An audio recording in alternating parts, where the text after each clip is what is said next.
Well, hey everybody, here we are today, and we're doing something a little bit different. Usually on these type of productions, what it is me interviewing everybody else.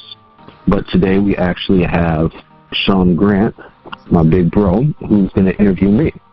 We're going to just kind of talk about what's going on in life, how life has been going, and yeah, just what to expect for the potential future. Okay.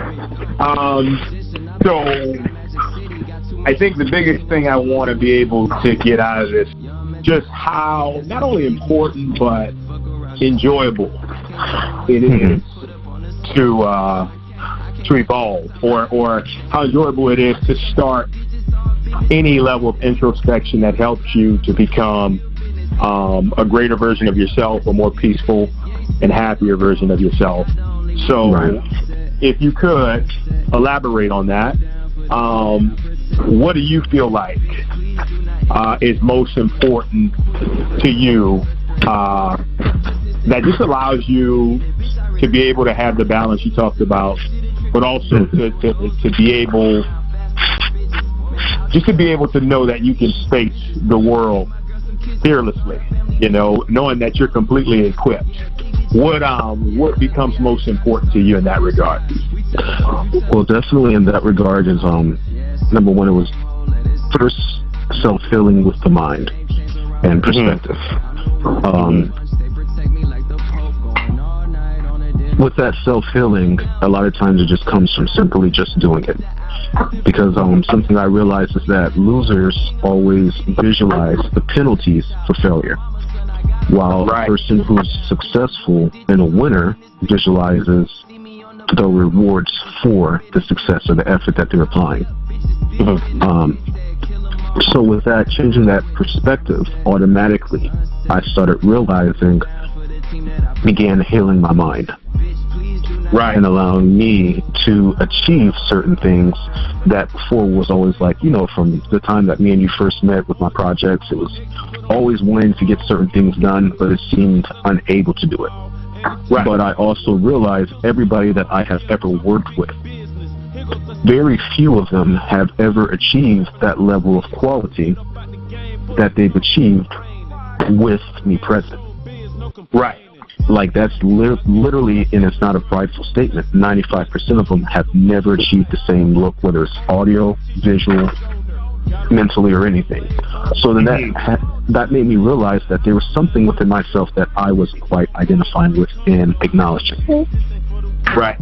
So once I began accepting that and embracing that for myself, then it began to cause something else amazing to happen, and to realize that everything, you know, so to speak, is within you, and trusting that. So, you know, it's like what the ad been saying in a film like Black Panther, where, you know, it's giving view to a completely new demographic that before was seen to be incapable of doing things, seemed to not have what was necessary, you know, even to the point where sometimes it felt like, oh, I might have gotten knocked off, but realized any potential setback just made way for something even greater. And embracing that royalty aspect of it. So, like, with that, it's like sometimes you do have to unattach from what you were connected to before. In order to have success, you have to put yourself in the proper places to have success. He's like, I'm from Chicago, but despite the fact of that, I've done more in my city than the president of the U.S. did in the 8 years he was there. I'm making the necessary steps and effort to see not just change that I've been doing, but change that needs to come from the true top levels, the true executives of the country, to make sure that the proper things are happening here in the city. Even to the point where his wife, somebody who everybody's always saying, oh, she's the one who's against him, she's the one who's causing issues, had to even step up and say, no, this is what's happening. So it's like the media, all this hubbub might be going on, but there's like, no, this is a specific means to see the results magnified at the end. So I think like even with that perspective with myself and just that focus, like seeing that is what's changed. and know that it's like, no matter what, it's like, no, it's about achieving results. It's about having the proper things set in play and following through. And I've been doing that. Good. I think you mentioned something that was really good, and you talked about the mental aspect of things. Right. And I just want you to expunge a little on that, in the sense of what. So let's hypothetically speak, somebody is not getting the results they want, or they feel like they're getting maybe just to that point to where they're getting ready to take off, and then the legs are cut out from underneath them. What's the first step that a person like that can take in order to get the process going of changing things around? It's a funny analogy, but immediately I thought about a joke that Cat Williams once said before, where he was talking about poor old Tink Tink, where everybody was laughing at him because he had those metal legs, and when he ran, you just heard Tink Tink Tink Tink Tink Tink. His legs literally were not what it needed to be, or were not there. But that didn't stop him from saying, no matter what it is that we need to do to make sure that I have the capacity to move, I'm going to do that. Not only am I going to do that, but I'm going to still train just as hard as I did before. And because of that, I'm also going to step up, and boom, I'm the winner. Another one is, what was it, in 1960 with an Olympic Ethiopian runner. He didn't even have shoes to run. That didn't stop him from competing, and he still ran and won first place. That's final analogy. Cyborg with the new Justice League movie. Hit or miss. Some people hated it, some people loved it.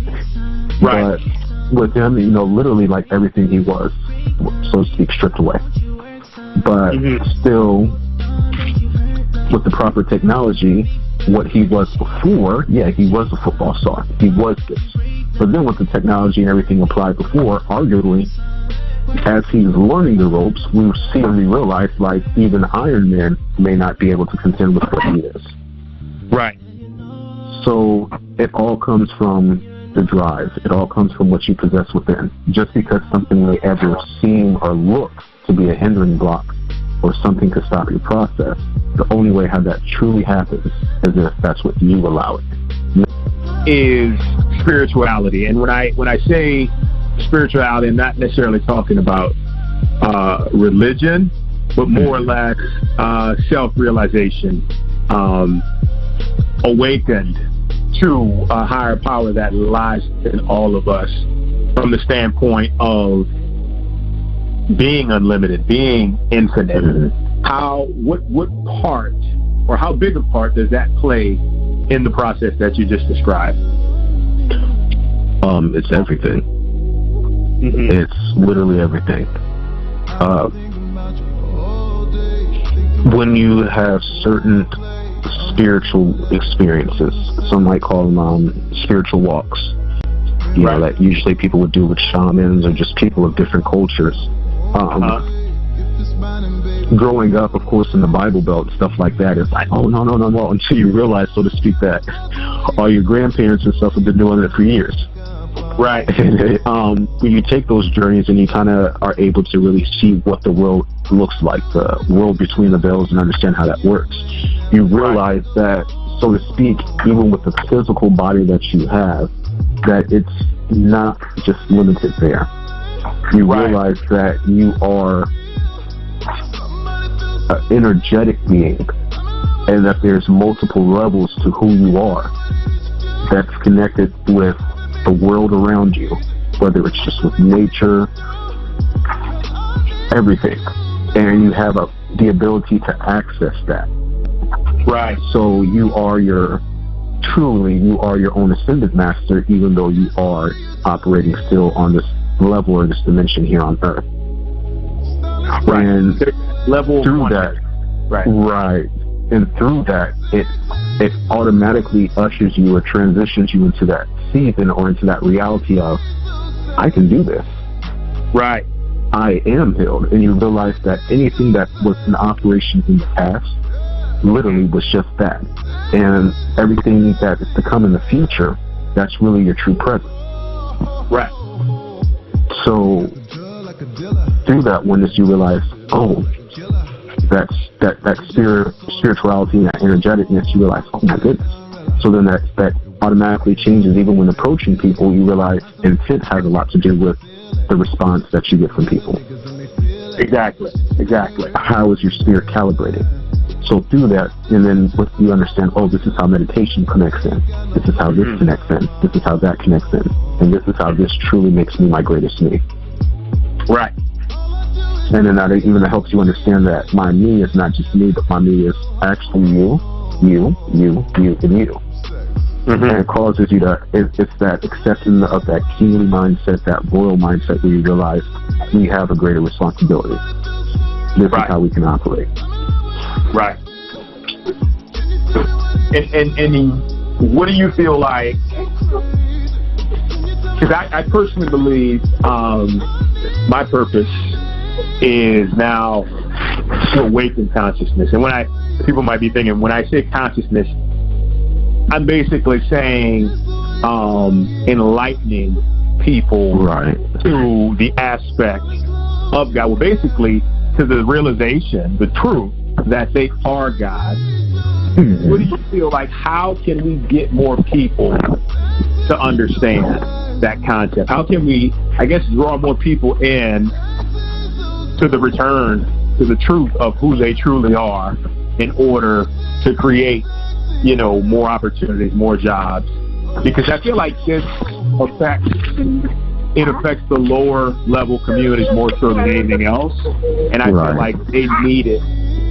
They need it more so than the middle income families and the higher middle income families, You feel like we start that process. One of the things, 2 points I'll kind of set it up with and then segue into. One is where you're drawing your sources from. It's good to understand what would be considered the archaic sense of things. Right. But also letting yourself know that it's okay to be updated or to be drawing sources from the present. We grew up in the Bible Belt.